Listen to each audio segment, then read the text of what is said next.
Shalom sahabat kuntum yang terkasih, kita jumpa lagi pada hari ini, hari Kamis tanggal 12 Juni tahun 2025.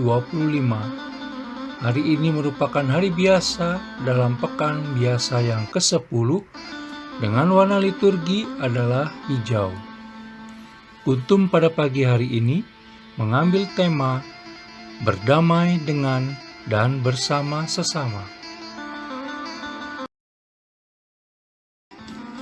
Struktur bacaan kita pada pagi hari ini diambil dari surat Paulus yang kedua kepada jemaat di Korintus 3 ayat 15 sampai dengan surat Paulus yang kedua kepada jemaat di Korintus 4 ayat 1 dan ayat 3 sampai dengan 6. Mazmur tanggapan diambil dari kitab Mazmur 85 ayat 9 sampai dengan 14. Bait pengantar Injil diambil dari Injil Matius 13 ayat 34. Dan bacaan Injil pada pagi hari ini diambil dari Injil Matius 5 ayat 20 sampai dengan 26. Bacaan Injil pada hari ini sama dengan bacaan Injil pada hari Kamis tanggal 13 Juni 2024, hari Jumat tanggal 23 Februari 2024, hari Kamis tanggal 15 Juni 2023, hari Jumat tanggal 3 Maret 2023, dan hari Jumat tanggal 11 Maret 2022.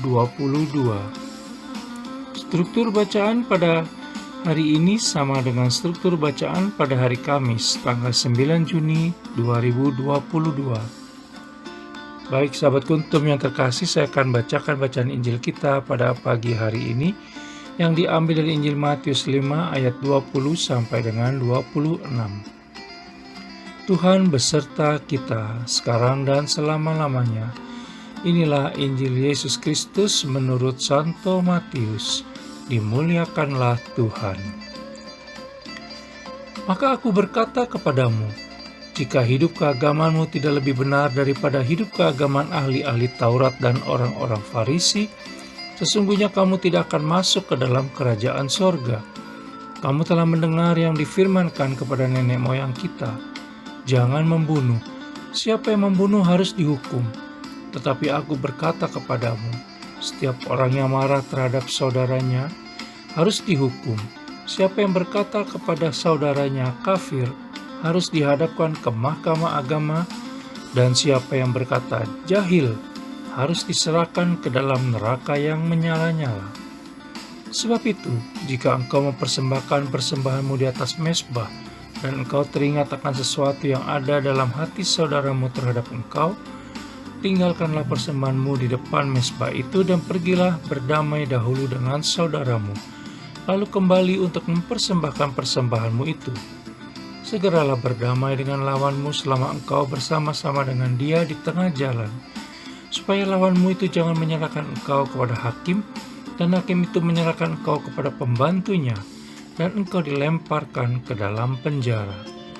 Aku berkata kepadamu, sesungguhnya engkau tidak akan keluar dari sana sebelum engkau membayar hutangmu sampai lunas.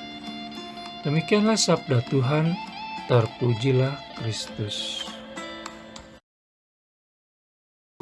Sahabat kuntum yang terkasih, sebelum kita lanjutkan renungan kita pada pagi hari ini, jangan lupa menekan tombol like dan subscribe yang ada di bawah video kuntum ini, agar kuntum dapat terus berkembang semakin baik di masa yang akan datang. Sebelumnya saya sampaikan terima kasih dan mari kita lanjutkan renungan kita pada pagi hari ini. Sahabat kuntum yang terkasih, bacaan Injil pada hari ini yang diambil dari Injil Matius 5 ayat 20 sampai dengan 26 merupakan bagian dari Injil Matius 5 ayat 17 sampai dengan 14. Yesus dan hukum Taurat, di mana dalam bacaan Injil ini Yesus Kristus menantang kita untuk membangun kehidupan dan hidup yang lebih bersahaja, baik dan benar dibandingkan dengan orang-orang Farisi dan ahli-ahli Taurat, sebagaimana bisa kita baca dalam Injil Matius 5 ayat 20. Yesus Kristus menantang kita juga agar membangun hidup keagamaan yang fokus kepada Allah Tritunggal Maha Kudus dan melakukan segala perintahnya. Yesus Kristus menantang kita juga untuk melihat kehidupan dan hidup kita pada inti terdalam dalam diri kita. Terutama kita diminta untuk harus memerangi kejahatan sampai ke akar-akarnya, sebelum hal itu muncul ke permukaan sebagai kejahatan. Yesus Kristus menuntut para murid-Nya, termasuk kita juga tentunya, mempunyai semangat magis untuk bertindak lebih dari sekedar menjalankan kewajiban belaka. Mengingat, jangan hanya tidak boleh membunuh, tetapi marah saja sudah harus dihukum. Matius 5 ayat 21 sampai dengan 22. Kita harus bisa mengalahkan rasa marah yang menjadi cikal bakal dari membunuh. Matius 5 ayat 22a. Sahabat Kuntum yang terkasih, selain itu Yesus Kristus juga meminta kita harus bisa mengatur sendiri tata damai di hati dan berdamai dengan sesama. Sebelum kita mempersembahkan kurban atau sebelum damai itu dipaksakan dari luar oleh otoritas yang berwenang. Kita bisa baca dalam Injil Matius 5 ayat 23 sampai dengan 26. Nilai ibadat kita menurut Yesus Kristus sangat tergantung dari sikap batin atau keadaan hati kita. Bila dalam hati masih tersimpan rasa dendam, amarah, kejengkelan, dan permusuhan dengan orang lain, maka ibadat kita tidak mempunyai arti di mata Allah Tritunggal Maha Kudus. Kita bisa baca dalam Injil Matius 5 ayat 23 sampai dengan 25a. Sahabat Kuntum yang terkasih, banyak di antara kita yang kurang memperhatikan hal tersebut serta terjebak untuk mengikuti ibadat tanpa melakukan pemeriksaan batin terlebih dahulu, sehingga ibadat menjadi hanya sebuah kewajiban rutin semata. Banyak di antara kita yang belum menyadari arti dosa, bahkan ada yang mengatakan bahwa dirinya tidak berdosa. Karena dosa bermula dari sikap hati, maka orang yang membenci saudaranya itu berarti membiarkan saudaranya, tidak peduli dengan saudaranya, dan menyingkirkan saudaranya dari hidupnya. Secara fisik memang ia tidak membunuh saudaranya, tetapi secara batin membunuh karena tidak menghargai hidup, kehidupan, dan pribadi orang lain.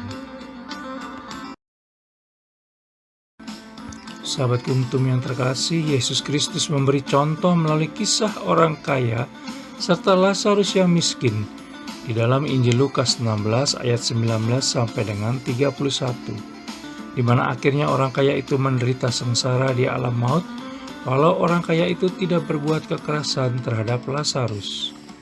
Mengapa demikian? Karena perintah Yesus Kristus jelas, yaitu mengajak kita untuk mengasihi sesama. Berdamai bukan berarti tidak ada masalah dan tidak pernah konflik. Kita harus berani bermasalah ketika ada dimensi kebenaran, keadilan, dan kejujuran yang dilanggar. Berdamai berarti berani mengampuni, berani mencintai meski dibenci, berani menjumpai meski tidak disenangi. Maka dari itu, kita hari ini juga diajak untuk belajar membawa damai bagi sesama dan bersama sesama. Jika kita percaya hidup kita diberkati, sudah semestinya kata dan tindakan kita selalu membawa dimensi damai. Damai itu diwujudkan dengan cara keberanian untuk saling mengampuni.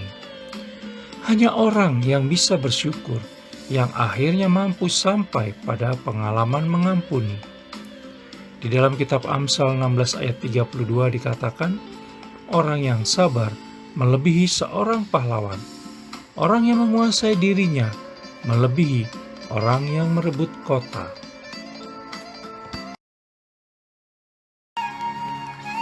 Sahabat Kuntum yang terkasih, bila ingin lebih jelas lagi, silakan melihat kepada deskripsi yang ada di bawah video Kuntum ini.